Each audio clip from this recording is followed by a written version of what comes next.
Boa noite e bem-vindos a mais um programa Na Verdade. Todos nós, católicos, buscamos nos aproximar de Deus e, através do sacramento do batismo, passamos a ser membros do corpo místico de Cristo. Fomos libertos do pecado original e começamos a trilhar o nosso caminho em direção ao reino de Deus.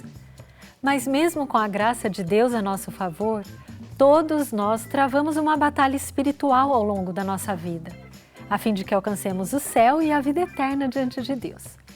Mas contra o que nós estamos lutando? Como o mal se manifesta em nossa vida? Como podemos vencê-lo? Recebemos hoje em nosso programa o Padre Guido Motinelli, italiano de nascença, mas brasileiro de coração. Atualmente, ele serve a Diocese de Bauru, em São Paulo, e atua como exorcista, além de ser colaborador do programa Eclésia aqui da Rede Século XXI. Boa noite, Padre Guido. Muito obrigado por ter aceito o nosso convite de falar de um tema tão denso e importante, né, para a nossa salvação, né, Padre? Certo. Boa noite, Isabel. Boa noite, prezados amigos e telespectadores. Com muita alegria, estou aqui à vossa disposição para ajudar a ter uma boa compreensão de tantos valores gratuitos que nós recebemos da parte de Deus e que somos chamados a fazer com que possam dar os frutos desejados, mas que nem sempre, quando isso não acontece, responde, digamos assim, à expectativa que Deus gostaria de ter.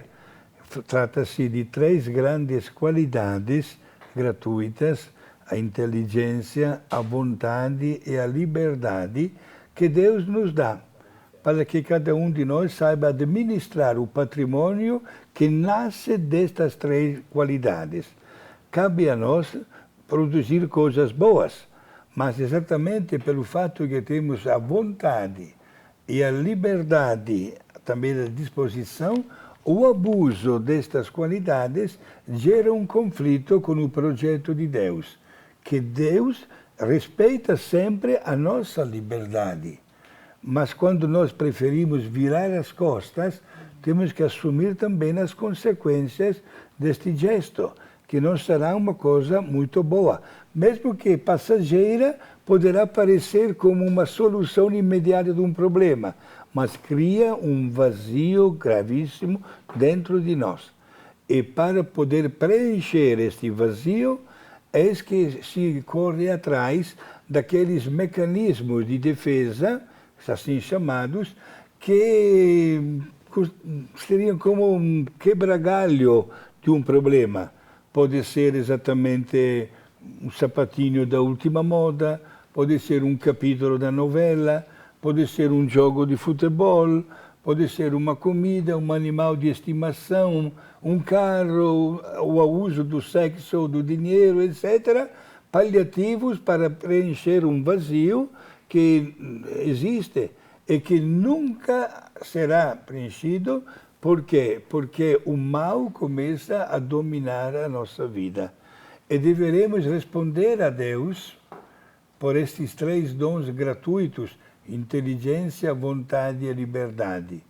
Por isso é aqui que nasce a origem do mal e nasce também a vontade de lutar e vencer toda forma do mal.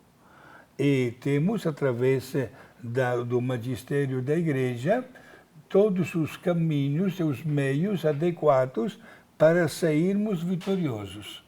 Porque, Isabel, Deus, na sua inteligência, não permite que cada um de nós seja tentado além dos seus limites. Se diante de qualquer problema ou tentação eu ganho, agradeço a Deus. Mas se eu peco, nunca poderei afirmar que a tentação foi tão grave que acabei pecando. Mentira. Prezados amigos, telespectadores, nunca diga nisso uma confissão, porque é contra a fé, é contra os princípios éticos até do comportamento de Deus, que, volto a repetir, respeita a liberdade da pessoa humana, que pode agir também contra o projeto de Deus, mas ninguém de nós é obrigado a fazer um pecado. Vocês viram que a gente tem muita coisa para conversar hoje. O Padre Guido já deu aí, né, um panorama do quanto esse programa vai ser profundo e de conversão na nossa vida, viu? Presta atenção nesse programa porque ele vai ser um divisor de águas, eu tenho certeza. E está com a gente também a Vivi, né? Boa noite, Nossa, Vivi. já estou cheia de perguntas aqui para o padre, só dessa breve introdução que ele deu. Boa noite a todos que estão aí em casa, é isso mesmo que a Isa falou. Gruda aí no sofá da tua casa, na cadeira, não perca nada, porque hoje o programa está denso e riquíssimo de informações, né? Padre, então só para começar um pouquinho, eu queria saber assim, ó, todo padre é exorcista e o que faz um exorcista? Certo. Em primeiro lugar, é exorcista de direito, de acordo com as regras da Igreja, única e exclusivamente o bispo da diocese. O bispo tem poder de exercer o seu ministério de exorcista, como também de entregar esta tarefa a um padre da sua diocese. Neste caso, eu não sou bispo, mas um dia um bispo me chamou e me disse que queria me entregar, digamos assim, neste ministério. Eu respondi para o bispo, Excelência, me dá um tempo que quero falar também primeiro com os meus superiores.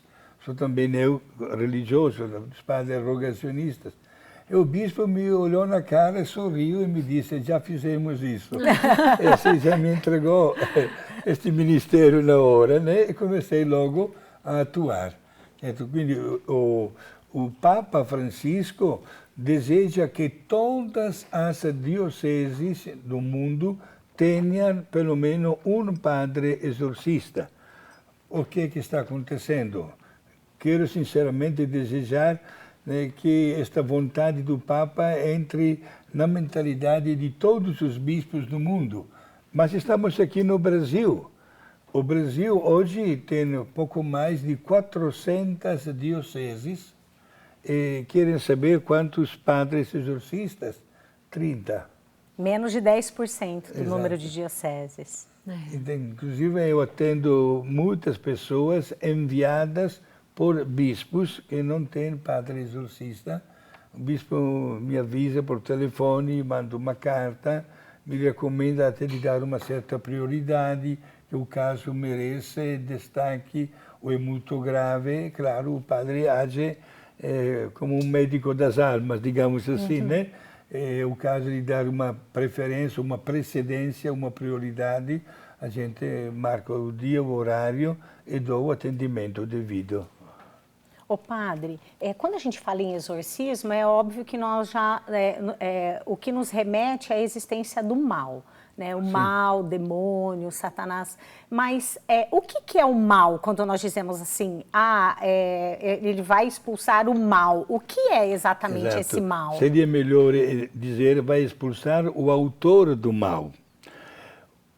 O demônio é um anjo, certo? Um espírito que aconteceu um problema com Deus, foi expulso do reino celeste e foi jogado no inferno. O chefe do demônio é Lúcifer, está tudo registrado na Bíblia. O demônio, por natureza, alimenta um profundo ódio contra Deus. Mas não podendo fazer nada contra Deus, se descarrega contra a pessoa humana criada à imagem e semelhança de Deus. Que significa criada à imagem e semelhança de Deus?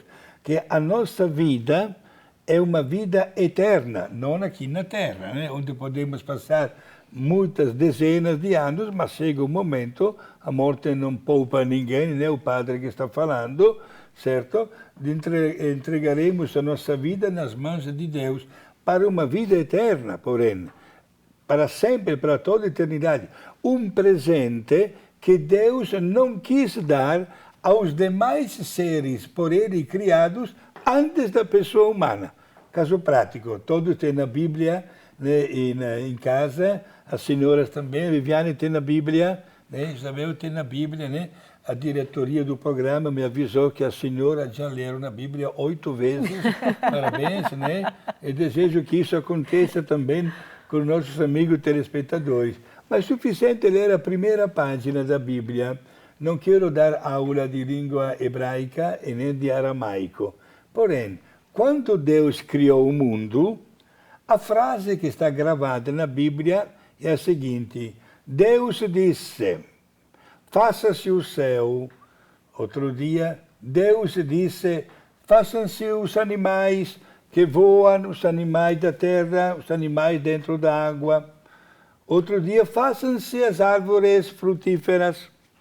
Outro dia, façam-se o céu, a lua, as estrelas, as galáxias e companhia. Ótimo. Faça-se, façam-se, faça-se. Quando chegou o momento de criar a pessoa humana, o verbo não é faça-se ou façam-se, mas é façamos. Para deixar bem claro que para criar a pessoa humana, houve uma intervenção direta de Deus. E esta intervenção significa a alma, a vida eterna. Algo de Deus que se carrega dentro de nós. Por isso, o que acontece? Através dos dons gratuitos que falava na primeira resposta, né? Da inteligência, da vontade, da liberdade, nós nos diferenciamos dos outros seres criados. Caso prático, o passarinho, que foi criado de acordo com a Bíblia antes do ser humano, o passarinho, Isabel, continua hoje fazendo o seu ninho como milhões de anos atrás. E não pode mudar, porque segue o seu instinto. Não tem a inteligência, nem a vontade e nem a liberdade. Ao passo que para a pessoa humana, Viviane, até o último modelo de computador, digamos, daqui a 2 meses será superado por um modelo mais sofisticado ainda. Por quê? Porque usamos a inteligência que sempre se desenvolve. O homem começou a morar nas cavernas, hoje mora nos arranha-céus, etc. Isto é, progredimos sempre. Diante do grande problema, até da mesma doença, quantos passos gigantescos que a ciência continua fazendo. Porque usamos o dom e temos o dono da inteligência. Agora, o demônio entra no corpo, vejam bem agora, é nunca na vontade de uma pessoa, é nunca na alma. O poder do demônio é limitado, seja para uma pessoa ou até um ambiente, e por um determinado tempo. Quando o responsável pela igreja, exorcista, bispo ou sacerdote encarregado, percebe este fenômeno, age em nome da Santíssima Trindade, e o demônio poderá gritar, blasfemar, cuspir na cara, mas é obrigado a deixar o corpo daquela pessoa. Porque o padre, o exorcista ou o bispo age em nome da Santíssima Trindade. E o demônio, contra gosto, vai embora. Poderá voltar. Presta bem atenção agora. Poderá voltar. Inclusive, temos uma passagem do Santo Evangelho de Mateus e também de Lucas que afirma o seguinte: o demônio não poupou nem a Jesus. Jesus era Deus, mas era também homem. E como o homem tentou Jesus. Estão registradas 3 tentações. A primeira, né, quando Jesus, depois de um jejum de 40 dias, sentiu fome, né? Era homem. E aí a primeira proposta do demônio: se tu és Deus, transforma aquelas pedras em pão e bom apetite. E pronto, ele não tem mais fome. Jesus responde: não só de pão vive o homem. O demônio transporta Jesus no alto de uma torre e diz: se tu és Deus, joga-te para baixo. Os anjos te ajudam, você não vai se machucar nem o joelho nem o pé. Quando eu penso que ano passado escorreguei em cima de um tapete e fiquei 52 dias no hospital. Veja só. Jesus responde para o demônio, está escrito: não tentarás o teu Deus. O demônio, ainda insatisfeito, leva Jesus no topo de um monte e diz de novo: se você é Deus, eu vou te dar de todo este panorama belíssimo, se você me adorar. E Jesus responde para o demônio, está escrito: adorarás única e exclusivamente ao teu Deus. E olha agora o que diz o Evangelho logo em seguida. Diante destas 3 derrotas, o demônio foi embora para voltar no tempo oportuno. Não deixou em paz nem Jesus. Padre Guido, e acreditar no demônio é um dogma de fé? A gente não pode duvidar da existência dele. Exato. E é importante conhecer as consequências do pecado. Antes de usar a palavra dogma de fé, saiba que não tem nada de fantasia. Somos nós, pessoas humanas, que quando se fala, é claro, do demônio, já criamos uma certa distância, ou que talvez faz até bem para evitar de nos aproximar demais. Mas saiba que o demônio age com uma astúcia fora do comum e, de uma maneira muito sutil, acaba de triunfar na vida da pessoa humana. A título de curiosidade, não quero dar um curso para exorcistas, né? Saiba que são 4 as manifestações do demônio na vida da pessoa humana. Tentação, que é muito comum para todos, também para o padre. Infestação, possessão e obsessão, que é a mais difícil. Não sei se posso dizer uma palavrinha para explicar. Tentação não é pecado. Tentação é uma maneira no qual devemos mostrar a nossa fidelidade para Deus. Claro que o demônio procura esconder esta imagem de Deus. Diz, faz, não é nada. Fica tranquilo, não vai acontecer nada. Aí entram os vários tipos de pecado. Temos os mandamentos da lei de Deus para analisar se estamos de acordo ou não. Infestação é uma presença sutil do demônio, especialmente nos ambientes onde se praticam ou se praticavam cultos demoníacos e hoje não se praticam mais. Por exemplo, fenômeno, eu moro numa casa que acabo de alugar. De repente a porta começa a bater, passo na frente da geladeira, abre sozinha, se acende, se apaga a luz, barulho de moto que está passando na estrada quando não tem ninguém. Exato, dá até susto. Geralmente é uma maneira de ação do demônio num ambiente para mostrar a sua raiva, num ambiente onde primeiro o povo pedia palmas para ele, ou praticavam cultos. E aqui no Brasil, Isabel,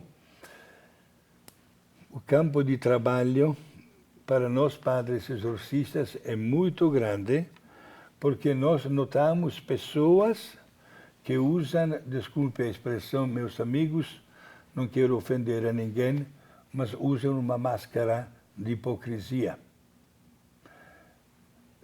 Se proclamam católicos, casados na igreja, os filhos batizados, primeira comunhão, crisma, tudo, como se diz na gíria, tintim por tintim.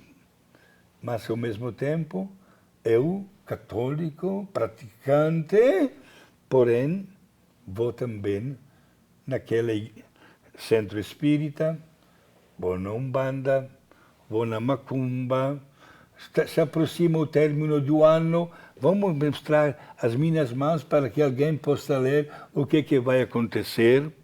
Depois me vem me dizer, olha, lá em São Paulo, um exemplo clássico que acontece, vive um espiritista tão famoso que, olha, tem até o endereço, até o telefone.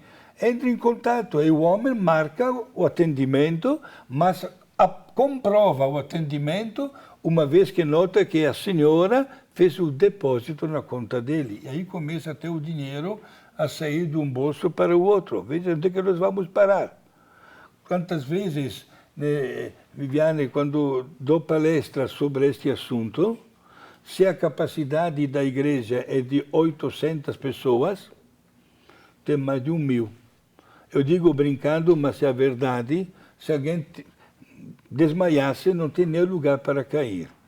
Como se explica a igreja lotada para assunto que é meio desagradável, diante da hipocrisia das pessoas, que se dizem católicas, mas frequentam centro espírita. E quem bate palmas será sempre o demônio. E é muito bom ter um conhecimento para depois usar bem a qualidade e quando acontecem qualquer tipo de problemas espirituais, a única pessoa que pode ajudar deve ser uma pessoa que vive com uma retidão de consciência, integridade de vida, possivelmente que seja um sacerdote ou um religioso ou uma religiosa. Porque se não acontece que se eu pergunto ou falo dos meus problemas para 4 ou 5 pessoas, receberei 4 ou 5 respostas diferentes. Infelizmente, e geralmente o padre é colocado de lado, quando deveria ser a primeira pessoa a ser consultada. Né? Exato. E tudo isso que o padre está ensinando para a gente, talvez a gente nunca tenha aprendido de uma maneira tão sistematizada e que desse tanta clareza para a gente saber onde a gente está colocando os nossos pés, né? Então fica aí com a gente, depois do intervalo a gente continua com esse assunto que é extremamente importante para a nossa caminhada rumo ao céu e a convivência com os santos, né? Então fica com a gente, já já a gente volta.